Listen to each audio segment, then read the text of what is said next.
সতেজ টিভি সুন্দরের জয়গানে আপনাকে স্বাগত। আসসালাতু ওয়াসসালামু আলাইকা ইয়া রাসূলুল্লাহ, আসসালাতু ওয়াসসালামু আলাইকা ইয়া হাবিবাল্লাহ। ওগো নবীজি, আমার মা দুনিয়াতে আছে, আমার বাবা দুনিয়াতে আছে, আমি বেশি মোহাব্বত করব কাকে? আল্লাহর নবী বিশ্ব নবী রাহমাতুল লিল আলামিন ডেকে বলেন, সাহাবী উম্মুকা, তোমার মা। সাহাবী বলেন, ইয়া রাসূলুল্লাহ, ইয়া হাবিবাল্লাহ। ওগো নবীজি, তারপরে কে? আল্লাহর নবী সাল্লাল্লাহু আলাইহি ওয়াসাল্লাম বলেন, উম্মুকা, তোমার মা। সাহাবী বলেন, ইয়া রাসূলুল্লাহ, ইয়া হাবিবাল্লাহ। ওগো নবীজি, তারপরে কে? মায়ার নবী রাহমাতুল লিল আলামিন বলে, এ সাহাবী শুনো,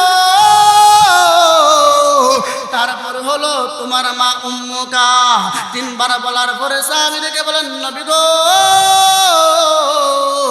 তারপরে কে? আল্লাহর নবী বলেন, তারপরে হলো তোমার বাবা। এবারে সাহাবী দেখে বলেন, নবীজি, আমার মা চেহারার দিকে একবার যদি রহমতের নজরে তাকাই, আল্লাহ পাক রব্বুল আলামিন আমাকে কি দান করবে? নবী বলেন, সাহাবী, যদি মায়ের নজর একবার তোমার আম্মার চেহারার দিকে তাকাও, আল্লাহ পাক রব্বুল আলামিন তোমার আমলনামায় একটা কবুল হজের সওয়াব লিখে দিবে। সুবহানাল্লাহ। বিসমিল্লাহির রহমানির রহিম। আলিফ লাম মিম। যালিকাল কিতাবু লা রাইবা ফীহি হুদাল লিল মুত্তাকিন। قال النبي صلى الله عليه وسلم خيركم من تعلم القرآن وعلمه صلى الله على سيدنا ومولانا محمد وعلى آله وصحبه وسلم। আলহামদুলিল্লাহ, দারুল উলুম আবু বকর সিদ্দিক রাদিয়াল্লাহু আনহু আজকের এই বার্ষিক জলসা, যে আল্লাহ পাক রব্বুল আলামিন আপনাকে আমাকে নবীজির বাগানে আসার এবং বসার তৌফিক দান করেছেন, এজন্য অন্তরে অন্তঃস্থল থেকে শুকরিয়া জ্ঞাপন করি। সকলে বলি আলহামদুলিল্লাহ। আল্লাহ নবী সাল্লাল্লাহু আলাইহি ওয়াসাল্লাম বলেন, ও বিশ্বজগতের মানুষেরা শোনো, যে জায়গার মধ্যে কুরআন এবং হাদিসের আলোচনা করা হয়, ওই জায়গাটা হলো জান্নাতের বাগান। সুবহানাল্লাহ। তা বোঝা গেল আমরা দারুল উলুম আবু বকর সিদ্দিক রাদিয়াল্লাহু আনহু যে মাদ্রাসাটা, ওই মাদ্রাসার মধ্যে কুরআন এবং হাদিসের আলোচনা করা হবে, এটা হলো একটা জান্নাতের বাগান। এই বাগানে যে আসতে দেরি হবে, বসতে দেরি হবে, আল্লাহ পাক রব্বুল আলামিন ওই বান্দার সমস্ত জিন্দেগীর সগীরা গুনাহগুলো মাফ করতে দেরি হবে না। সুবহানাল্লাহ। এজন্য আমার পানের ভাইয়েরা, মুরব্বী বাবারা, যে যেখানে আসেন না কেন, যতভাবে মাহফিলে আসার জন্য বিশেষভাবে আহ্বান করা হলো। আপনার আমার জিন্দেগি, হায়াতের জিন্দেগি এমনি এমনি চলে যাচ্ছে। আমরা যদি আল্লাহর ইবাদতের সময়টা কাজে লাগাই, তাহলে আল্লাহর হুকুমে চলবে, নাও লাগাই হায়াত চলে যাবে। এজন্য সময়টাকে মূল্য দেওয়ার দরকার। সময় অল্প, ভূমিকা দেওয়ার সময় নাই। আমি আপনাদের সামনে সূরা বাকারার কিছু আয়াত আপনাদের সামনে তেলাওয়াত করেছি। ওই আয়াতের মধ্যে আল্লাহ পাক রব্বুল আলামিন বলেন, যালিকাল কিতাবু লা রাইবা ফীহি, এই কিতাবের মধ্যে কোনো সন্দেহ নাই। এই কিতাব বিশ্বাস করবে কারা? হুদাল লিল মুত্তাকিন, যারা মুত্তাকিন এরাই বিশ্বাস করবে। কুরআন আল্লাহর কালাম, তাওরাত কিতাবুল্লাহ, আল্লাহর কিতাব, ইনজিল কিতাবুল্লাহ, আল্লাহর কিতাব, জাবুর কিতাবুল্লাহ, আল্লাহর কিতাব, আর কুরআন হলো কালামুল্লাহ, আল্লাহর কালাম। এজন্য কোনো বান্দা এবং বান্দা যদি কুরআন তেলাওয়াত করে, সেজন্য আল্লাহর সাথে কথা বলে। কোনো বান্দা যদি কুরআনকে সম্মান করলো, সেজন্য আল্লাহকে সম্মান করলো। কোনো বান্দা যদি কুরআনকে অপমান করলো, সেজন্য আল্লাহকে অপমান করলো। এজন্য আমার পানের ভাইরা, আল্লাহর কালাম, ওই কালাম, শ্রেষ্ঠ কালাম শিক্ষা দেওয়া হয় আমাদের এই মাদ্রাসা মজুর বাজার। এই মাদ্রাসার মধ্যে সহিষ্ণুভাবে এই কোরআনকে শিক্ষা দেওয়া হয়। আল্লাহ রাসূল সাল্লাল্লাহু আলাইহি ওয়াসাল্লাম বলেন, চার জিনিস দিকে তাকাইলে সওয়াব। চারটা জিনিসের দিকে বান্দা যখন তাকাইবে তখনই সওয়াব। এক নম্বরে যদি কেউ কালামুল্লাহ, আল্লাহর কালামের দিকে তাকায়, তার আমলনামার মধ্যে সওয়াব লেখা হয়। দুই নম্বরে কাবা শরীফের দিকে যদি কেউ তাকায়, তার আমল নামার মধ্যে সওয়াব লেখা হয়। 3 নম্বরে যদি কোনো বান্দা এবং বান্দি তার মা এবং বাবার চেহারার দিকে তাকায় তাহলে তার আমল লেখা হয়। এখন কথাটা আলম্ব হয়ে যাবে, মাতা পিতা কেমন রহমত। আল্লাহ নবী সাল্লাল্লাহু আলাইহি ওয়াসাল্লামের দরবারে এক সাহাবী যায় বলেন, আসসালাতু ওয়াসসালামু আলাইকা ইয়া রাসূলুল্লাহ, আসসালাতু ওয়াসসালামু আলাইকা ইয়া হাবিবাল্লাহ। ওগো নবীজি, আমার মা দুনিয়াতে আছে, আমার বাবা দুনিয়াতে আছে, আমি বেশি মহব্বত করব কাকে? আল্লাহর নবী বিশ্ব নবী রাহমাতুল লিল আলামিন ডেকে বলেন, সাহাবী উম্মুকা, তোমার মা। সাহাবী বলেন, ইয়া রাসূলুল্লাহ, ইয়া হাবিবাল্লাহ। ও নবীজি, তারপরে কে? আল্লাহর নবী সাল্লাল্লাহু আলাইহি ওয়াসাল্লাম বলেন, উম্মুকা, তোমার মা। সাহাবী বলেন, ইয়া রাসূলুল্লাহ, ইয়া হাবিবাল্লাহ। ও নবীজি, তারপরে কে? মায়ার নবী রাহমাতুল লিল আলামিন বলে, এ সাহাবী শুনো, তারপর হলো তোমার মা উম্মুকা। 3 বার বলার পরে সাহাবী দেখে বলেন, নবী গো, তারপরে কে? আল্লাহর নবী বলেন, তারপরে হলো তোমার বাবা। এবারে সাহাবী দেখে বলেন, নবীজি, আমার মার চেহারার দিকে একবার যদি রহমতের নজরে তাকাই, আল্লাহ পাক রব্বুল আলামিন আমাকে কি দান করবে? নবী বলেন, সাহাবী, যদি মায়ের নজরে একবার তোমার আম্মার চেহারার দিকে তাকাও, আল্লাহ পাক রব্বুল আলামিন তোমার আমল নামায় একটা কবুল হজের সওয়াব লিখে দিবে। সুবহানাল্লাহ। সাহাবী বলেন, ইয়া রাসূলুল্লাহ, ইয়া হাবিবাল্লাহ। ও নবীজি, যদি আমি 2 বার তাকাই, নবী বলেন 2টা হজের সওয়াব তোমার আমল নামায় লিখে দিবে।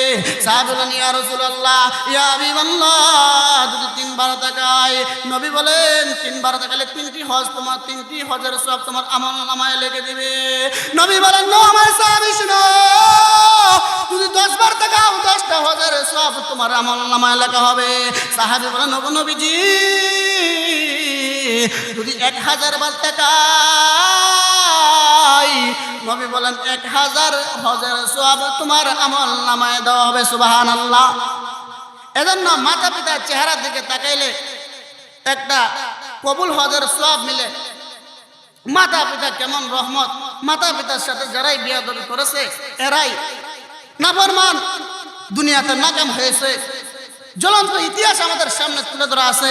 যারা মা বাবার সাথে বিয়াদবি করেছে এদের অপমান দুনিয়াতেই তাদের অপমান হয়েছে। নবীর একজন সাহাবী হযরত আলকামা রাদিয়াল্লাহু আনহু, বিখ্যাত একজন সাহাবী, উনার মৃত্যু ঘনিয়ে আইছে। উনি মার সাথে কিছু বিয়াদবি করেছিল। মৃত্যু যখন ঘনিয়ে আইছে, আল্লাহর নবী সাল্লাল্লাহু আলাইহি ওয়াসাল্লামের উনার বিবি ওয়াইফ দৌড়িয়ে গেছে আল্লাহর নবীর দরবারে বলেন, আসসালাতু ওয়াসসালামু আলাইকা ইয়া রাসূলুল্লাহ, আসসালাতু ওয়াসসালামু আলাইকা ইয়া হাবিবাল্লাহ।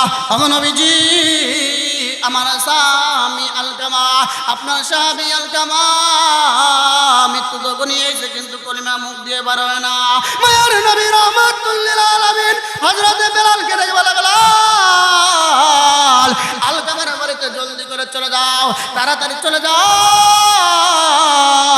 আলকামার বাড়িতে যায় বলো আলকামাকে লা ইলাহা ইল্লাল্লাহ পড়ার জন্য।